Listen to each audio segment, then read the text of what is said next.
Hi, my name is Michael Steele, and many years ago when I decided to become a professional magician, I had to come up with a stage name, so I chose Magical Michael Steele.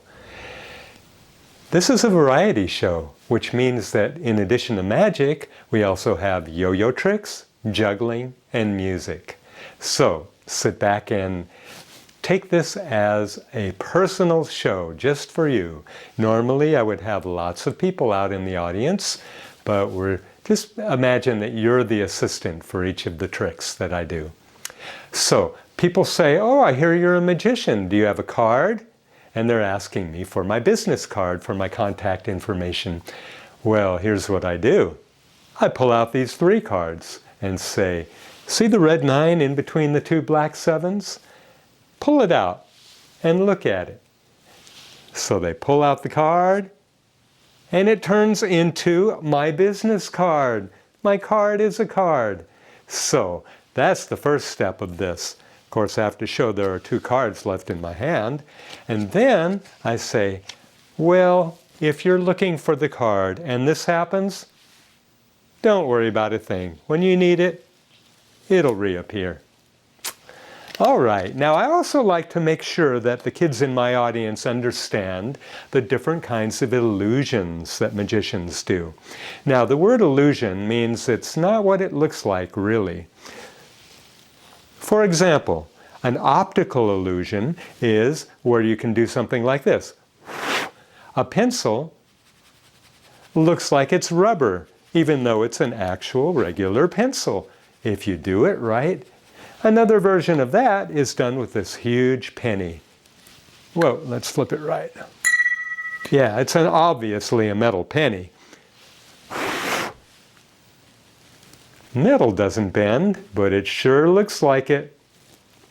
So those are optical illusions.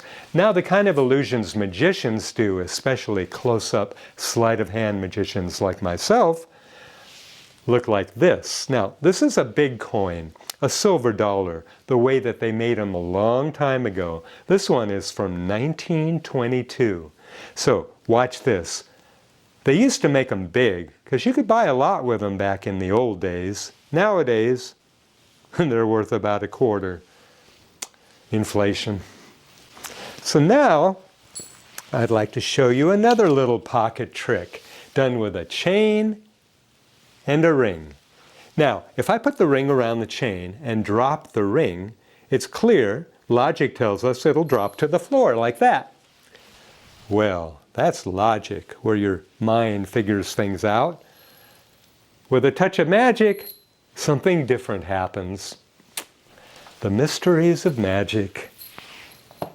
So now, here's a great close-up trick done with a skeleton key. Now, if I put it in my palm like this, we can then turn it into the haunted key.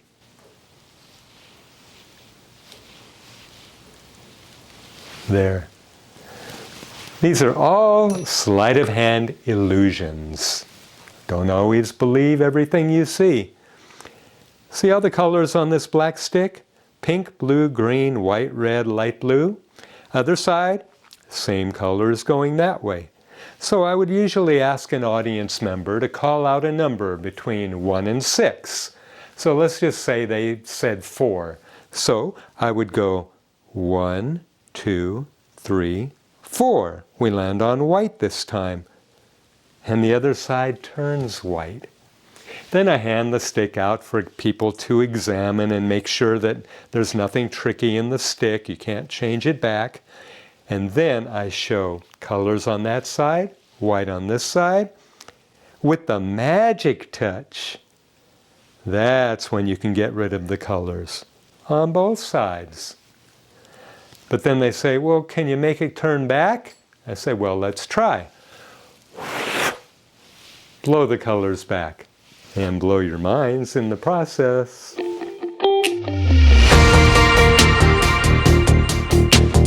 Now it's time for a few card tricks with the deck of cards. So I ask somebody to come up and pull out a card. And when they do this, I say, I said one card, not all of them. Obviously, there are strings attached. This deck is called the electric deck. And this is so cool. When people don't know about the strings, yeah, you can do things like this. Now, a lot of people say, well, that's fine if you have the electric deck. What do you do with just a real deck of cards? Well, let's show you first that there's no strings attached to this deck. That's called fanning the cards. This is called fanning the magician. And this is called pretending that I have a deck with strings. And that takes the real magic word. Practice, practice, practice. This is kind of fun. Okay, I know what it sounds like. Leave the jokes to the magician. Now, what I'm going to do is show you that if I take these cards and start mixing them up, just like I fell on the floor and got all messed up. Some are facing up, some are facing down. What a holy mess. I hate when that happens. Well, then again, I can remember that I know magic. And you get them all fixed up instantly. Now, if you like that one, you are going to love this next one. People always tell me, there is no way you can do this with a real deck of cards.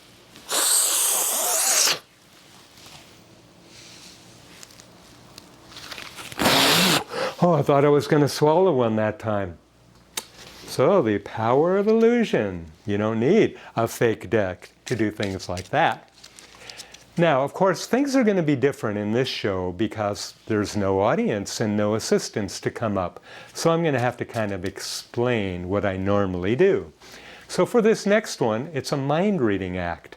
I ask for somebody from the audience who believes that mind reading might be possible. And then they come on up and I say, okay, I'm going to do this and you tell me when to stop. And they say, stop. And I say, remember that card. And then what I'd like to do is I want you to think about that card. And I put my fingers on their temples like that. Say, now think about your card. Okay, I'm getting black. The color's the easy part. Is that yeah, an 8 of clubs? And then they go, whoa, how do you know you were looking the other way? Well, that's the thing. So there are different ways to create illusions with magic. And it's all part of what you say. That's important too. Magicians have a word for what we say while we do our tricks. It's called patter. P-A-T-T-E-R. So, and then there's a really cool trick where you say to somebody, pick out any card you want, and they pick one out, they show the audience, and then, let me set it down a second, and then I go like this. Okay, I'm going to go like this, and whenever you feel like it, tell me to stop, and you can put your card in where you want. Stop. So then they put their card here, and it's now in the middle of the deck. Then I say, cut the cards, so they cut the cards for me. Here's a one-handed cut I learned. And then I say, well, it's up to me to find your card, right? Well, in this case, we have to use some of your magic to find it. So here's how that works. Think about your card. While you're thinking, I'll go like this. And whenever you want to, say stop. And they go, stop! And I say, was that your card? They go, no. I say, you know why? Because it was the one next to it, wasn't it? So, your magic did work after all. And no, I didn't mess up. Okay, enough card tricks. Let's move on.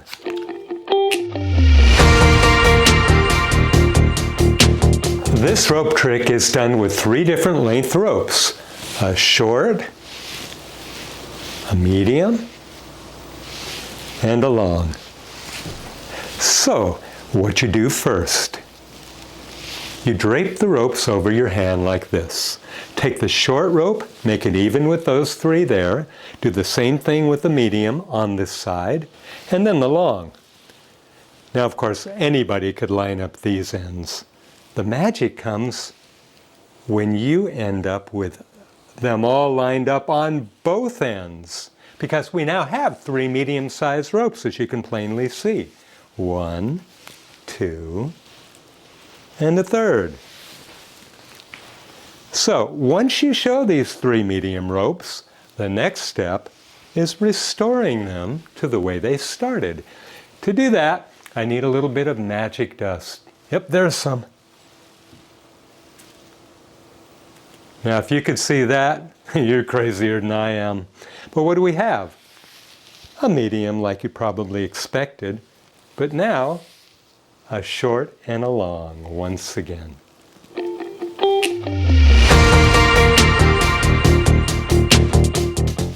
Now, when you first learn yo-yo skills, you'll have to start with the basic backhand throw, down and up. Now, the forward pass is the next trick to learn, which is kind of fun. But the most important one is the sleeper. If you can get your yo-yo to spin or sleep and then come back to your hand, you're in business. Now, there are different ways of bringing your yo-yo back to your hand. I could burp the baby. Another one is spaghetti, whenever I get hungry. A little tough today. I better cook it more tomorrow. And don't ask me why my spaghetti sauce is green. At least I didn't have to eat my meatball. And a third way to bring them back is flush the toilet. Right, an important skill we all need to learn and practice. Yeah, it's not that hard. You sleep it, flush the toilet. Uh-oh. Oh darn, I hate when this happens. Wait, my trusty plunger. Oh, close one. Monkey climb the rope. Or I can turn that into the elevator. Just stop at each floor. Going up, second floor, third, third and a half. Oh no, power failure. Now let's do one called stop and go. The yo-yo comes to a stop in my hands, and then it goes again, like that. Now walking the dog is one of the most popular yo-yo tricks. You sleep it and walk your dog. Let's see how well trained my dog is. Come on, boy. Yep, comes back when you call him. Now walk the cat. Come here, kitty. Oh, they have a mind of their own. The tidal wave. Sleep it, pull back, let him rock a little bit, and end with an inside loop. See, inside loops are like this. And then every once in a while, warp drive, which you may recognize as around the world. One revolution around is all you need. However, if you can keep it going, because you throw it hard enough and you have a nice long spinning yo-yo, you can do a whole bunch of revolutions. Now, getting back to tidal wave, you can turn it into the pinwheel or the Ferris wheel.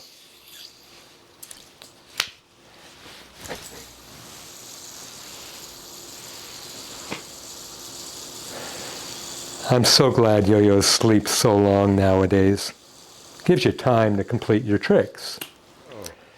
3-leaf clover. I'm going to get down a little bit so you can see how high it goes. Up, out, and down. Before you learn 3-leaf clover, though, you should learn over the falls. There's the river, there's the falls. Because when you do 3-leaf clover, you do your upwards loop, and then over the falls.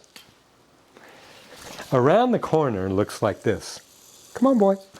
There he goes. Oh, have to catch it or it doesn't count. Around the corner. There. The next trick is very, very popular. This is called the flying saucer. You can see why everyone likes it. The skyrocket. And rocket in the pocket. The Turbo Sparkler is a great yo-yo for an interesting sound effect. Yeah, and it also is interesting to look at. Kind of looks like a spider.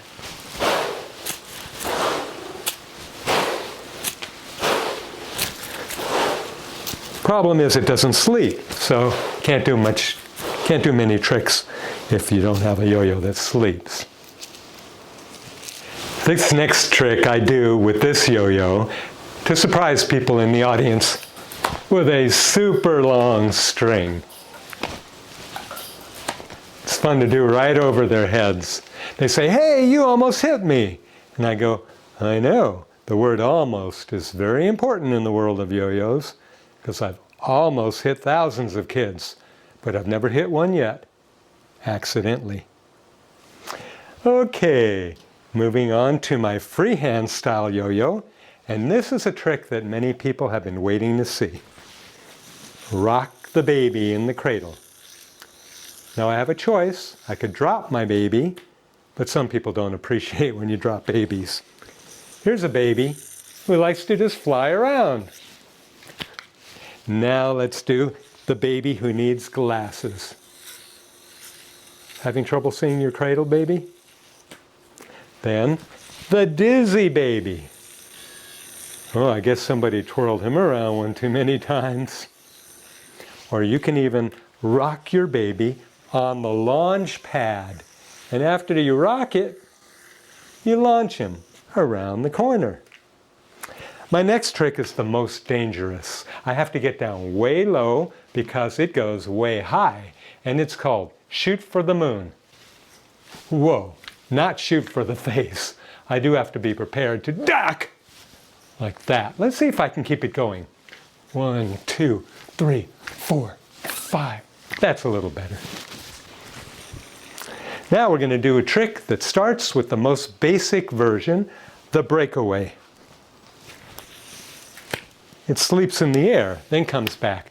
But you can use that to turn it into man on the flying trapeze. He lands on the tightrope. He walks the tightrope back and forth. And then he says, "Okay, I'm tired, I'm going home." Well, a new guy tries out for the job on the trapeze. And when he gets up there, he says, "Whoa, I didn't know I was afraid of heights. I'm out of here." But then after a while, he gets used to it, overcomes his fear, and even likes doing his exercises. 1, 2, 3, 4. Keep those legs up off the floor. 5, 6. Yeah. Now, man on the flying trapeze who gets lonely, so he says, "I'll bring my wife along." Oh, family problems. Well, this will give me an opportunity to show you the fast way to wind your yo-yo. The thumb wind. Saves a lot of time and trouble. Man on the flying trapeze again, and his brother. Whoa, come on, bro. There, on that side. Let me try that again. See if I can get him first try. Yep. Double or nothing. 2 times around, and then he lands on the string. Well, you know what comes after double or nothing? Triple. 1, 2, 3. Oh, wrong string, but let's see. Got it. Let's try it again. 1, 2, 3. Perfect. Right in the front. Now, sometimes kids say, "Well, if you can do 3, what about 4? Well, that's harder. Takes a little bit of luck. 1, 2, 3, 4. Got it. And back. Now let's do some sound effect tricks. I'm going to take a card, and we're going to do the buzz saw.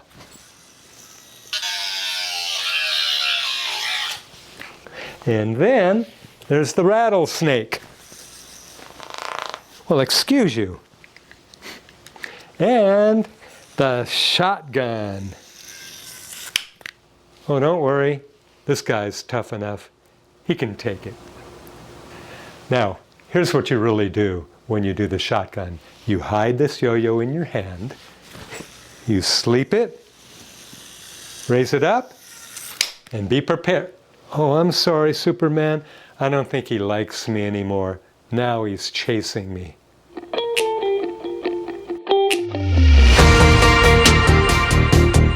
Glorpy the Gurculating Ghost. is done with this green scarf. And what you do first is fold in the corners one at a time. Now let's see if Glorpy will show himself to us. Come on, Glorpy, everyone's waiting to see you. What's the problem? Oh, it's my problem, I'm sorry. I forgot an important step. First I have to find Glorpy floating in the air. He's usually pretty close to, there he is. Whoa, he is flying today. Whew. Got him first try. I know what you're thinking. Hang on, I want to show you. We're going to open the scarf and throw Glorpy in, ow, stop it. Throw him in the scarf. And let's see if there's any evidence. Whoa, come on, Glorpy. Whoa, there he is, whoa. I think he's trying to escape. Would you calm down? Well, let's see. Well, he didn't escape, but he sure did arrive. There's Glorpy. Well, wow, that took a lot of energy out of Glorpy. He used to be kind of overweight. But okay, so let's let him rest up. I'm going to make this cloth into his bed. Have a nice nap, Glorpy.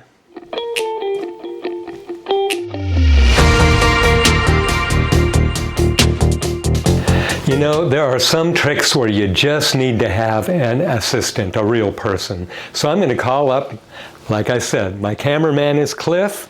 All right, Cliff, hold your hands out like this very loosely. Now the looser he holds his hands, the better the trick works. Good. Make fists like this. Turn this hand over. Open it up. Don't move for just a second. I'm going to use a little bit of charcoal dust and put a dot in Cliff's right hand. Now, don't exaggerate. Okay, hold that hand up. It's obvious. It's nice and dark. Okay, Cliff, whatever I do, you do. Beautiful.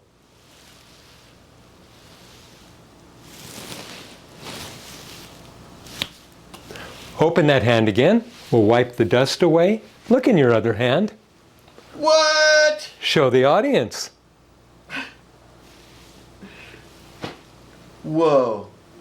Nice job.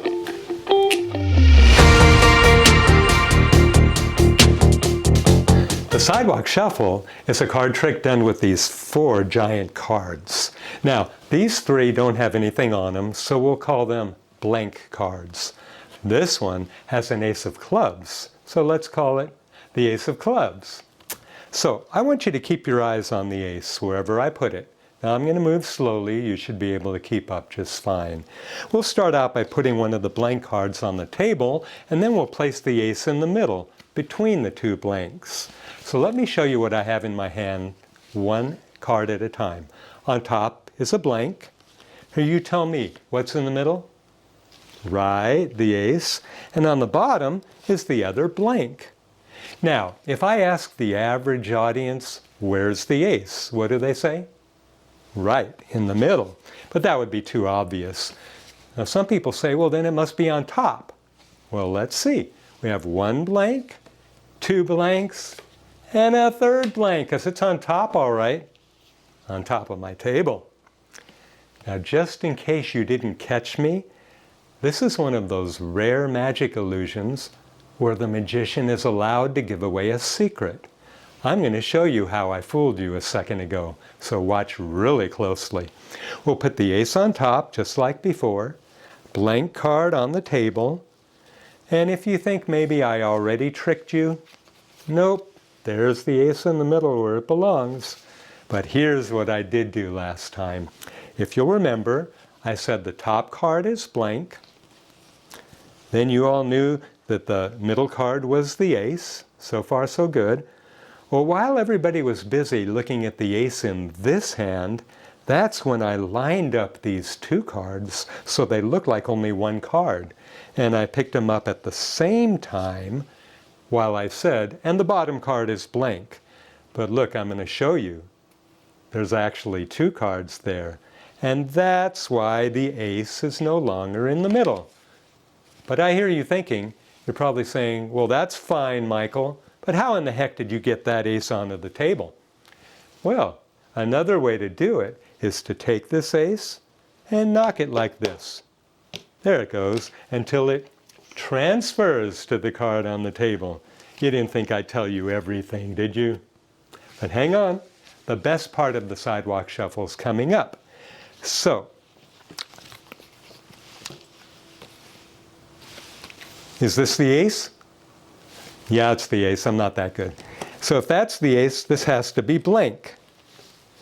Well, a lot of times people just don't want to believe me about that. So it is time for you to decide if you think that's a blank or an ace.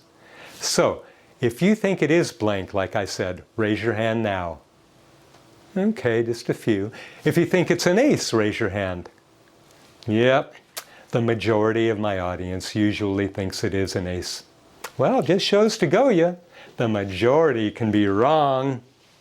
Yeah, it happens in politics all the time, but that's another story. Well, for those of you who thought that this trick was really done with 3 blank cards and an ace, nope, just another illusion. Really, it was done with 1 blank card and 1, 2, 3 ace of clubs, as you can plainly see. So, I do have to tell you the moral of this story. If you ever come upon another sidewalk shuffler somewhere, and he has a crowd of people around him, and he's betting them money to tell him where the ace is, if I were you, I'd watch all I wanted for free. But I don't bet my money with sidewalk shufflers, because I know one thing. We cheat.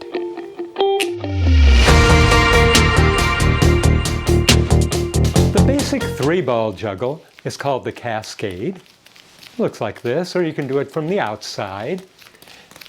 Now, actually, these aren't 3 balls. Watch. They're bean bags, which are perfect for learning to juggle because you don't have to go chasing them all over the place when they drop. Round bean bags. So, you may wonder, why is one red? Well, he has a mind of his own. Likes to take off and check out the upper atmosphere every once in a while. And when he does that, those black balls say, hey, that looks like fun, so they join him. Now, if you can't really do this stunt yet, there is a way to cheat. Or you can turn that into the magnet effect, like this. Now, the black balls say, whoa, whoa, whoa, whoa, whoa. Hey, we want a chance to show off, so they switch. Whoa! This next one is called the claw.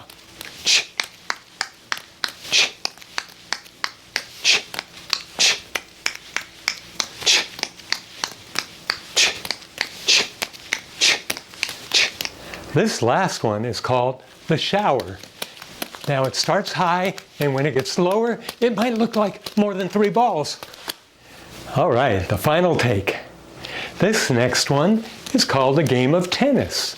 We have a red ball over a black net, back and forth. High ball.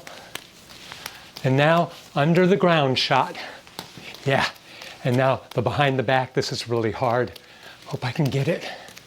Here we go. Yeah! Okay.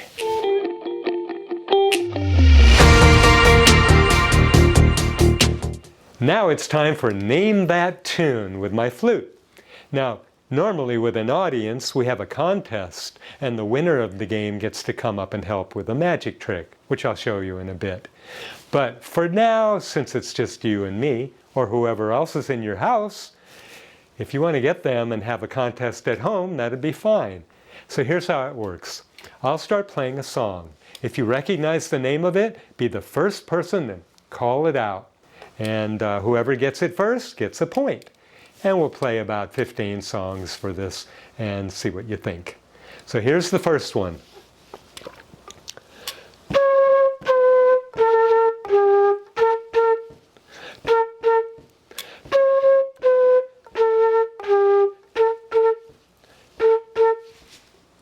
If you said, "We will rock you," you were right.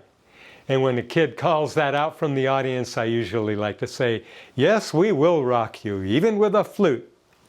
Moving on to another song you'll probably know.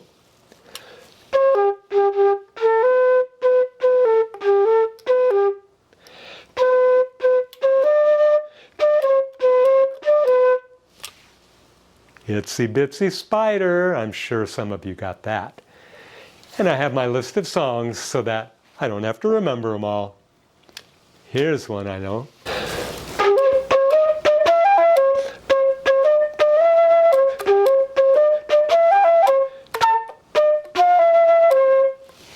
Pop goes the weasel. It's the Jack in the Box song where the clown pops out on Pop.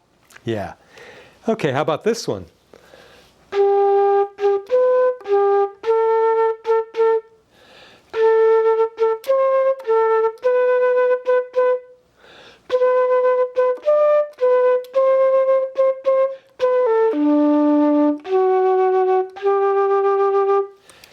It's a small world after all. It's at that ride at Disneyland. Another one.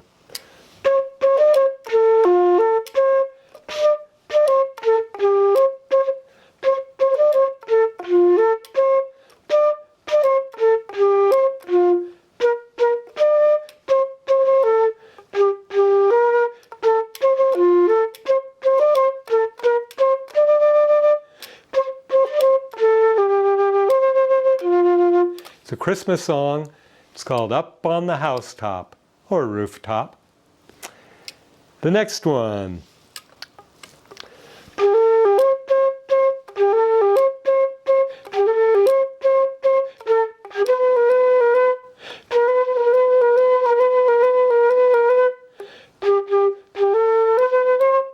That's right, the Hokey Pokey.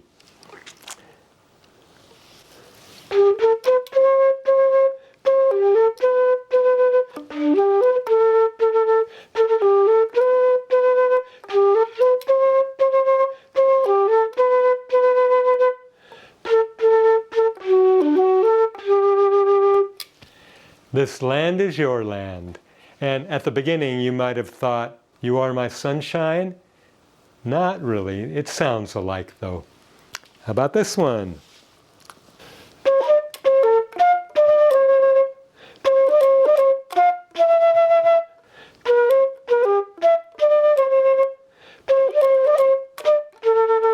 I know you all got Rudolph the Red-Nosed Reindeer. Here's one that people confuse with that song a lot.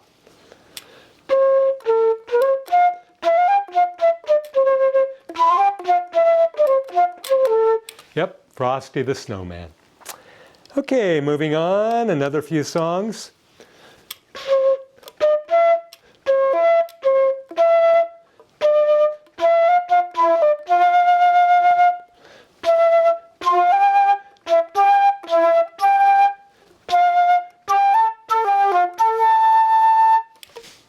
It's an oldie, not everyone will remember that. It's called Do Re Mi.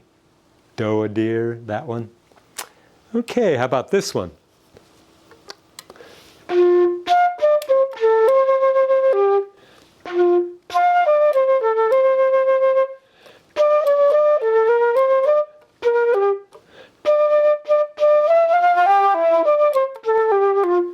Yep, Take Me Out to the Ball Game.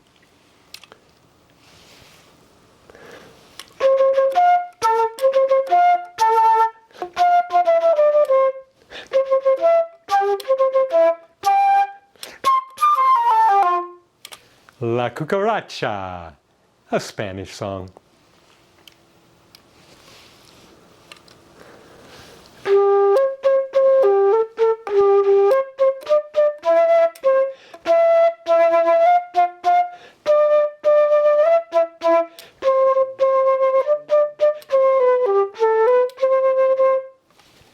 Bingo! There was a farmer had a dog, Bingo was his name. That's it. And one more.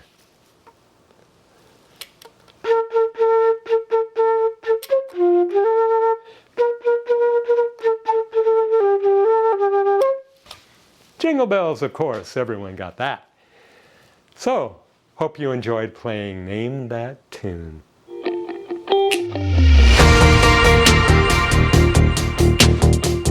This next trick is known as the invisible deck of cards. Normally, when we have a winner of Name That Tune, that person gets to come up and be my assistant. And that's important for the audience to realize that I didn't know who my helper was going to be before they name that tune.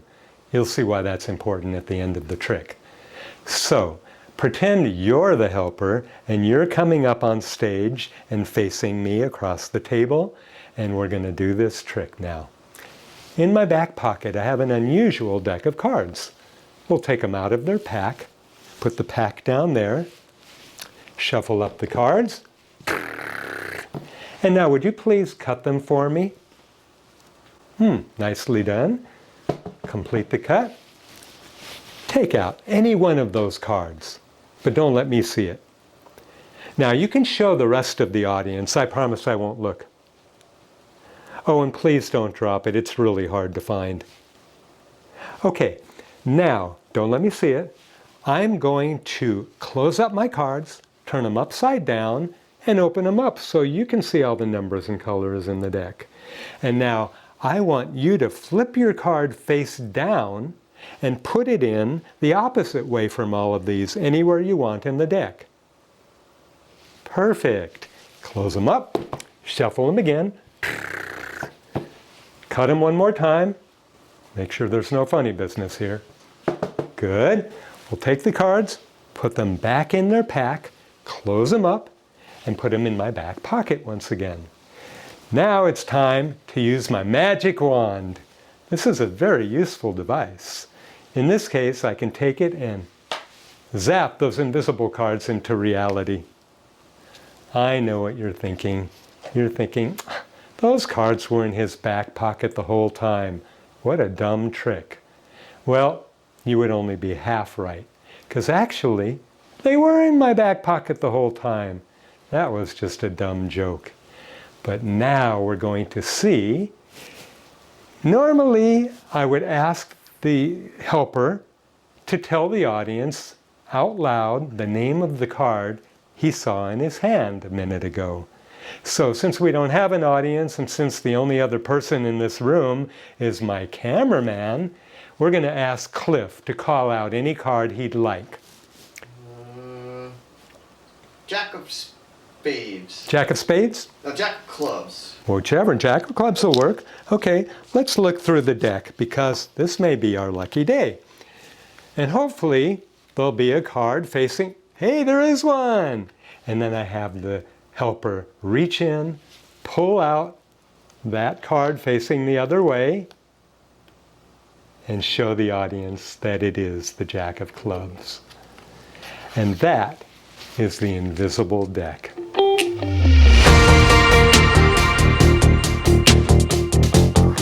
Now I'm going to do some tricks with my metal yo-yo. This one's called the Metal Zero. This yo-yo sleeps so long that I could practically take a nap myself while he's asleep before I have to worry about waking up to wake him up. But plenty of spin. So it gives me time when I want to do picture tricks. This is the Jamaican flagman with the flagpole hanging down. Now, this one kid said to me recently, hey, you know what you should call it? The Xbox 360. Now we get to do the butterfly. But that's not the only name.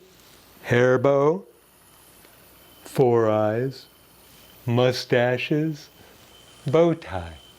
All depends on where you put it. The Eiffel Tower looks like this. Or you could call it the rocket ship, or the Eiffel Tower taking off. But not the Leaning Tower of Pisa, because that's round. But you can also take your Eiffel Tower, put it on its side, and it becomes the motorcycle. Now you can also put your Eiffel Tower upside down, and it's going to spell out a word. Why? Because I said so. Yep, the yo-yo is the O. So we have Y-O spells yo, half a yo-yo. My last picture trick is called the Texas Star. The Lone Star State of Texas. Now, the 5 disappearing rings. You load the rings on your fingers one at a time while the yo-yo's asleep, and then they disappear one at a time. 5, 4, 3, 2, 1, 0, blast off. Now I get to show you string tricks. The first one you learn is called the brain twister. But then they get even more complicated. This is split the atom. Bunch of splits in there. Here's one that's pretty dramatic. The bike pedals.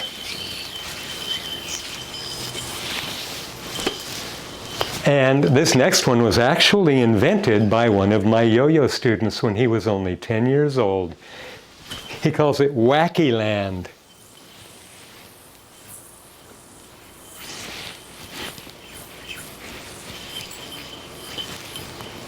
Pretty cool, huh? I was impressed. And now, my longest and last yo-yo trick is a combination of brain twister, split the atom, and Wacky Land, all in one throw. So I have to throw it super hard to make sure that it sleeps long enough. So here we go. First the brain twister. Reload the yo-yo on the string for split the atom. And then reload again for Wacky Land.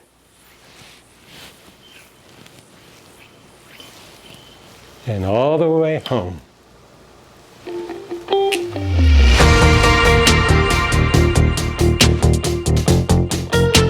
This next trick is based on a story that everybody knows, The 3 Little Pigs. But this version is The 4 Little Pigs. And you know what these are. That's right, they're houses. So let me tell you the story.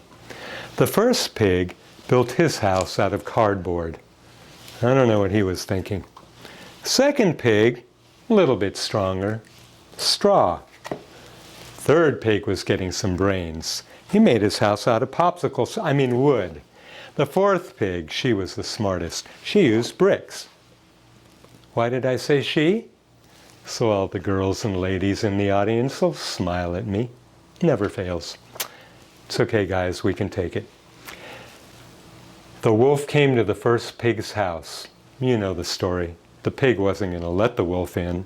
So that wolf took one look at that cardboard house and said, I don't even have to huff and puff on that flimsy thing. All he did was go, that's all it took to blow the house down. But he was surprised because that pig was smarter than he seemed at first. He had thought about building an underground tunnel. And so he crawled through his tunnel, made it all the way to the brick house where there was a trap door in the floor. He knocked on it, and his smart sister let him in. Well, now that wolf didn't like that. He came to the straw house. Same routine. Blew his house over. Again, the pig had escaped through his underground tunnel. Made it to the brick house, knocked on the trap door, and his brother and sister let him in. Well, now that wolf was not going to take that again. This time, he got smart. Before he came to the wooden house, he took his shovel. He searched in between those two houses along the ground, and he started to dig. And sure enough, he discovered the tunnel between those two houses, and he blocked it off. He was ready for that wooden house now. But one thing he didn't realize is that this pig was so smart, he had built a window in the side of his wooden house. So he was watching the wolf the whole time. Now at first he got kind of scared. He said, oh no, what if he does blow my house down? I know it's strong, but so is he. What'll I do? And he came up with another plan. Here's what happened. The wolf came to the wooden house, started huffing and puffing, and puffing and huffing, and the house started shaking. But right before it fell down, that pig jumped out of his window and started running as fast as he could go toward the brick house. Now, I don't know if you guys saw him running or not, but luckily for him, the wolf didn't, and he made it safe in the brick house. And that's the story of the 4 little pigs.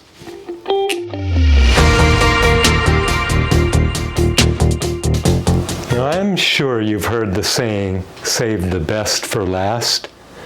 Well, the last trick of my show is the one where I ask for somebody in the audience to loan me a dollar bill. But because there's no audience in this show today, I brought one. And you just have to trust me, it's just $1. Now, you know about the static electricity. So once I give this a static charge, let's see if we can have some kind of effect here. I'm going to put this into a ball and see if we can have a little bit of a traction. Whoa! Yeah, there's a lot in the air today. Cool.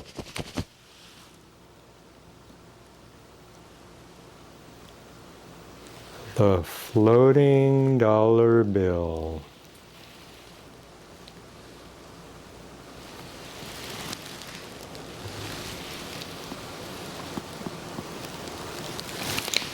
And then you get to examine the dollar bill to see if there's anything on it. And I hope you enjoyed the Magical Michael Steele Variety Show.